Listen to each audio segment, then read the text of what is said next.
We got a lot to talk about today. Welcome back, everybody. I'm Aaron. And I'm Aaron. This is our show, Crypto Cosm, where I talk about how astrology affects the crypto market. I bring you more of that worldly crypto news. Whew. Making up for lost time here. We've been out of the studio for about 2 weeks, man. It feels good to be back. We're sorry. We're sorry. We're back. We're and we here left now. you at a really bad time. I'm sorry. We've hoped that you've holed. Yeah, don't let that fear push you out of this mix, man. I don't know. I know there's a lot of people that have reached out that have said, what the heck is going on with the astrology? Why do I feel like I'm going crazy? And why is the market tanking? Well, let's talk about that. We've talked about it a bit. We talked about this stuff back in March. If you were with us back then, when we had everything, squaring Saturn, Mercury and Venus and the Sun were all squaring Saturn, and we said in a few months, it's going to come down and oppose Saturn down there in Cancer. And that's what we've been going through for the past month and a half. Every time I hear square and Saturn in the same sentence, I just shiver. It's true. As we all should, because it's going to happen one more time this year. But yeah, man, that's a hard aspect. It's a hard aspect. And we literally, this full moon was Sun opposite Saturn. The moon conjunct Saturn, right? So again, conjunctions are together. Oppositions are on the opposite sides of the zodiac. what did we see? And what did we see? Bottomed out, man. Drop down once again. To $5,300, which is crazy low right now for where Bitcoin is. That is crazy low. I mean, thankfully we got bought back up to right around 6,300. We've had a very, very steady support since last year. Big time. That's a big red line through my chart, and a very grateful number that I have that I keep looking back, and I'm so happy that it comes back around to it and hits it every time. I am. Yeah. I mean, even Litecoin, which is one we've been talking about here for a long time, that was like the one coin that's been like holding its stability since back December of last year, which was at $100 December last year, and it's maintained about 120. It went all the way up to $330, I think. 375. 375. There it is. So it's like even better, and that even dropped below the threshold down to about $74, 73, $74. And it's like, that was the 2017 price in October. Buy-in, baby. So we hope you took advantage of that, and we're not discouraged by that. Buy it back up, ladies and gentlemen. We got a fire sale still. We got a fire sale. And honestly, before we jump in too far ahead, let's just say we have that full moon that just happened Wednesday, Thursday, wherever you were at in the world. Man, give it to me. We're got 2 months of lunar events happening, of just being bombarded. So the first was this, moon conjunct Saturn, Sun opposite Saturn, full moon. And then we have every 2 weeks after that, a solar eclipse, a lunar eclipse, a solar eclipse. Which, if you guys were here with us, you saw it in January and February, the market went down big time. And we've just been going through the TA reports from 2010 to 2018 all day today. And we've been looking at all of the lunar cycles, the eclipse cycles, all of the astrological events even of the spikes and the downs. And the two solar eclipses that are coming up, we've got one on the 12th of July and one on the 11th of August. They're pretty far off the map as far as solar eclipses go. They're not like what we had last year in August, which was like 100% perfect, These are like so far off the map. But the lunar eclipse, so solar eclipses, new moons, new beginnings. They're usually a good time. We see a spike and a rise of things. The lunar eclipses are the full moons, which we see that again at opposition, and it's darn near perfect. It's 99%. It's 1 degree off of being perfect on the nose. As good as holes any. Right. So we've got the Sun and the North Node over here in Leo, and the South Node over there with the Moon and Mars, trying to get stuff done in Aquarius, trying to move forward with technology, and it's just like, we're going to shine a big light here on the 27th of this month. It's saying, hey, you gotta work on this before you're able to go there. That's the best way to describe this, is that you got some work to do here, and here before you're going to cross that finish line. So I hope you grab a bottle of water. So we've really also taken a look at these eclipse dates, and one of the patterns that we found is it's almost like a bottoming out. Not necessarily that they'll tank on that specific day, but they'll hit a low period. And Almost the lowest of the year. that's right. So that's been a really, really interesting pattern. And now the dates of the eclipses again were? We have the 12th of July. 12th of July. That's a solar eclipse. Okay, sun's still in Cancer. We have the full moon, so the sun's going to move into Leo, and then that's going to be on the 27th of July. That, to me, that one is like brutal. You know, like I'm looking at it and it's just like, this is a hard aspect. It's like the North Node again saying, go express yourself and be this, you know, the extravagant you that you are, the creator, the actor, the whatever, you know, be you, be yourself. And then, you know, you got the sun over there with that. It's like, yeah, really be yourself. And then over there in the South Node saying, yeah, this is where I was coming from. I am the conductor here. I'm observing all of you people having a good time. I'm observing all of these things happen. I'm over here with Mars, and me and Mars, we're going to try to get stuff done while we look at all you people over here. And it's like this big tug of war between, we talk about this all the time, am I jumping in the pool or am I standing on the sidelines? Am I jumping in the pool or am I standing on the sidelines? Maybe we just got to get all the pool water out of the pool and put it over there into that pool. Maybe I'll jump in that river. You know, it's just like... And I think all that confusion, this back and forth and back and forth and back and forth, I want to take a look at this chart that we're going to throw up on the screen right here. So if we take a look at this, you know, we talk about the bouncing ball all the time, and we get to these points where we get a lower high and a higher low, and we're getting to this consolidation point, to this point where we're just kind of bouncing back and forth very, very quickly at the end. And it's interesting, we talk about these eclipse dates and you know, being these big dates where the market sees this drop or sees this low. And what I'm hoping to see with some of these dates is for these to maybe signify where we're actually going to hit the bottom. When is the bottom? When are we going to get to that point finally when things are going to start turning around? Well, we've just started hitting this pattern to where we're not bouncing so high and we're not going so low. Right. Between $5,300 and $6,600, like, that's not a whole lot of wiggle room. And there's this constant indecision. Yes, no, yes, no, yes, no, yes, no, yes, no, yes, no. Maybe so. And we're really just kind of realizing Bitcoin's true value at this point. I mean, the more indecision we have, the better. When people don't really know what's going on, this is when we start to really even out and start setting up ourselves for that next cycle or that next wave. And the next wave is, so this is, we have a series of domino events happening, and I could bombard you with so much astrology talk right now that I would just lose you, every one of you. But there is literally, it's like, this is gonna happen, and then this happens, and this happens, and then the day that this ends, this starts, and it's just like, there's so much going on that's all lining up toward this magical thing happening, but it's gonna take, you know, it's like this boulder falling off the top of the cliff, and it's hitting every single rock on the way down, but by the time it lands in the bottom, it's like this sculpture that's just like, oh my God, that's beautiful, you know? And it's like, but to get there, it took a lot. It took a lot of beating up and abuse of nature, you know, and it falling into the right place. So the last date of the eclipse, the third eclipse, is when? It's August 11th. August 11th.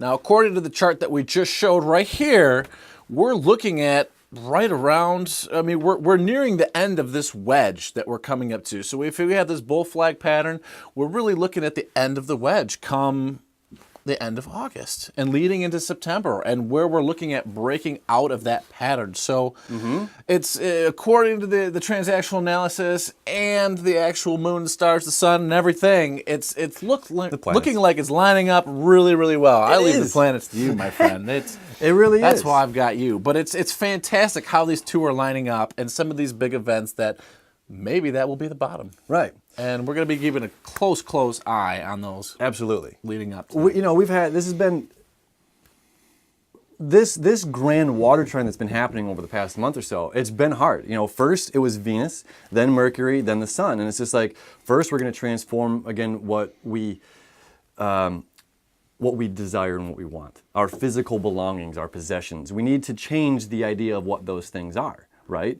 Then we need to change the way we communicate and we trade things. And then we need to change and transform ourselves. So this last part of ourselves is where we're at right now. And that's been like the frightening and challenging thing, because it's like, this is a really great aspect, but it's challenging as well. It's saying, you know, what you want and desire can be so much greater than what you think is possible. Absolutely. You know, it's like it's like the cat. You know, the cat doesn't know anything outside of his house. But it's like, well, once you open up that door and it's just like, oh my goodness, I didn't know all of these things. Look at grass. I can roll around in this grass out here. It's like, you didn't know that stuff existed for you to love it. Now that's coming into the light, you know, and it's just like the same with the trading of goods. It's like, well, I didn't know I could trade like this. I didn't know this was a possibility. Well, it is. Well, sweet, you know, but it's got to have that hard aspect before it becomes easy. It's like, oh, okay, I'm understanding it now. I'm going to do self. And now we're coming to this break where the opposition in that trine is like freeing up, and then we're moving everything in, you know, it's going to go from Leo into Virgo. And Virgo is the earth sign.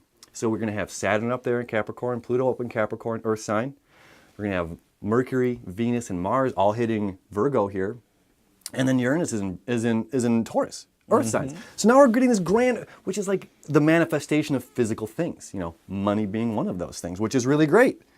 But that's not going to happen also yet. But we have another Mercury retrograde on the 25th of this month. So right before that eclipse, man, right before that eclipse, we have another Mercury retrograde in Leo, another fire sign of self, you know, the ego sign. So I'm really curious to see what's happening. Now, last year when we had the Mercury retrograde up in Sagittarius, the fire sign, it was money bags rolling in. It was just like somebody called Santa and he hooked us all up. It was awesome. It was awesome. Then we had this Mercury retrograde this year in Aries, and it was squaring Saturn the entire time.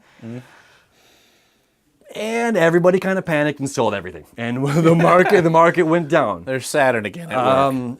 And now we've just finished the opposition to Saturn. Now we're kind of creating that trine, you know, the flux capacitor trine. And it's like, this is good aspects. So we're over the hard stuff for about 2 months. We're living into some good green territory. We'll see what happens.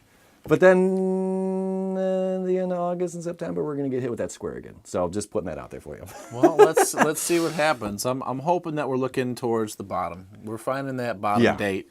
And not necessarily that we're going to see a big jump downwards, but maybe a signification of the bottom. We know, we absolutely need to know what the bottom is. It's going to go up from there. And usually we've seen, this is, over the years of looking at this stuff, it's usually midsummer. Midsummer to fall seems to be like the time it goes at its lowest. Maybe people are just too busy barbecuing and having a good time, enjoying summer, buying boats. I don't know. And then they wrap their boat and say, what do I spend my money on now? Well, it's changed in the past 5 years. I mean, we just looked at 2013 where we're looking at April, May, where we're having these big peaks. And now over the last 5 years, we're looking at later on towards the year in November, December. And it was also, when we looked at some of the stuff, every time too, and it was just like, Aaron's like, well, what about this date? The market took a real big hit. And I was like, oh, it's this square Saturn, this sun opposed Saturn. Every single time. Saturn. Every single time. Thank you, Saturn. Yeah, where we're calling Saturn the great squeezer because he just squeezes every freaking penny out of the market. And it's just like, oh, all right. Well, it moves. It moves, and as long as we're paying attention to where that's at and where everything is coming into contact with it, that's why I'm here for you, then we'll have an idea of when these squeezes are coming back into play. But right now, the squeezes are over with. We're in some free territory to have a little fun and some good things on the horizon. Maybe some rumors too. I don't know. So rumors. You know, we like rumors, but at the same time, we take everything with a grain of salt here. Let's start off with some of the facts. So now we have Facebook. Facebook. I know there's so much controversy with Zuckerberg, and then there's the controversy with Coinbase, but Facebook just recently has announced that it's going to repeal or lift its ban on ads for cryptocurrency. Which is great. Fantastic. Now they're not going to fully lift it, but they're going to restrict it to the point where they're still kind of singling out ICOs, just like the SEC. Which is also great. which is also great. And now it actually feels like they're helping the crypto community Instead the of way being that they against it. actually should, instead of trying to be big brother telling us what we can and can't do. That drives me nuts. Yeah, That absolutely. drives me nuts. I still want to buy a supersized fry when I go to McDonald's. I'm sorry. I don't need somebody telling McDonald's that they can't do it anymore. If I want to drink a gallon of pop, I want to drink a gallon of pop. Soda. Soda. Southerner. But anywho, so now it actually feels like they're walking next to us and instead of, keeping us down here and then being up here, which is fantastic. I mean, there's so many different opportunities with individuals in crypto, skills, services, anything like that they need to promote. They need to make people aware of what's going on outside to be able to grow the community. Right. And they put the kibosh on that. It's so And hush not hush, right? Like I feel it's so word of mouth that, I mean, dude, anything comes out on Facebook and people are like, "Hey, did you hear about this?" I'm like, "No, what the? Oh, I saw it on Facebook. I'll send you the link." I was like, "Oh, okay." People, we'll still talk to people, and they're like, "You guys do a show on what? What is cryptocurrency?" And then we do one of these for a second, and then we smile. Oh, it's this. It's gonna change the world. It's awesome. You should probably get some. It's Like our show. So starting off with the facts, we got Facebook lifting the ban. Now, from that, there was rumors that were spread on a report said that a report said that a report said That someone's cousin's brother's uncle called and said that Facebook was going to buy Coinbase. I don't think Coinbase is going to be that much of a sucker. At Right. least I hope not. I mean, for Coinbase to sell off to, now there's a benefit. Obviously, there's a huge benefit to getting that many users. But for Coinbase to sell to Facebook now is like buying a $10,000 pizza. 10,000 $10,000 Bitcoin pizza, excuse me, which is now an $84 million pizza. Is that right? Mm-hmm. So this telephone game rumor, we're not quite buying it. We think there might be some sort of little, they might be playing tiddlywinks under the table just like we're doing right now. But it seems kind of far-fetched. But now a partnership, if that were to happen, I think Super would be a crypto enthusiast's wet dream. Ooh. I mean, how many millions of users? No, we're talking Daily users. monthly active users, 1.6 billion monthly active users. That's like the number. That's how a network Most people is can't count that high. defined. That's a lot. It's 4 times greater than the second runner-up, which is Instagram. Under that, we have Twitter with 300 million. And then Steam is right there underneath. I mean, it's insane. Yeah. 1.6. That's a sixth of the world's population uses Facebook. That's crazy. Getting a sixth of the world's population exposed to cryptocurrency would be That's the next step. overnight It would be adoption. the perfect next step. And the fact that, the fact that they're not going to do the ICOs makes me actually kind of happy because that's less of the FUD, entering into this market because there's a lot of brilliant scammers out there, and it's like we need to bring trust into this. Money is a really untrustworthy thing in general. Absolutely. It's just like, oh, we're going to do this. Is there a contract? Show me the money. Is this real? Is this really happening? Or like talking about money in general, it's just very. Well, it's required It's a for the faux pas. growth of crypto. I mean, everybody was worried, oh no, you can't regulate crypto. You can't do this to crypto. You can't do that to crypto. It makes it not crypto. No, it transforms it into what it needs to be Right. able to be adopted by the big investors, like Right. the institutional money. They're not going to come in with millions of billions of dollars and sink it into an unstable platform. No, Right. it needs to be stable. It needs to be stable. That's why the people and the communities have really made crypto what it is, because we are the actual risk takers, the early adopters that are willing to lose our money and are crazy enough to do it just because we think it just might work. Now, that's not enough for the institutional investors. They need to know that it It's gonna works, work, and it's right. got to prove the Absolutely. test over time. So the rules and regulations that have been unfolding over the past year that we've been uncovering just more and more and more, Maybe more and more and more, are yep. 100% necessary. Necessary. Absolutely. Right. It's like I like to look at it too in the world of punk rock. A lot of punk rock started here in Detroit, and and we have a huge punk rock following in Detroit. If you are from here, you know it. There's a lot of, it's cool. It's got its own style and everything. It's its own, I don't care kind of attitude, but at the same time, there's structure involved. Because if the stage didn't have the structure necessary, if the drums weren't locked in, and they'd fall over the second the band starts to play. So as much as this unconformity is necessary with crypto, the structure is also necessary, because in order to play the message of unconformity, you have to have the structure of the stage to be able to play the message. Do you see what I'm saying? You know, it's like they go hand in hand. There's a bit of this rebelliousness with a bit of this structure that is absolutely the yin to the yang. Yes. And I can't wait, especially when it comes to Lightning Network, when we actually start talking about that. We're gonna need multiple episodes coming out for Lightning Network and Atomic Swap. Yeah, like 2-hour live episode. You're gonna have your decentralized Bitcoin with your centralized Lightning Network and your decentralized Atomic Swaps, and you're gonna go, huh? And we're really going to break that out down for you. But Because it's confusing. there's going to be a lot of exactly what you just explained. I mean, that's going to be the heart of cryptocurrency. Yeah.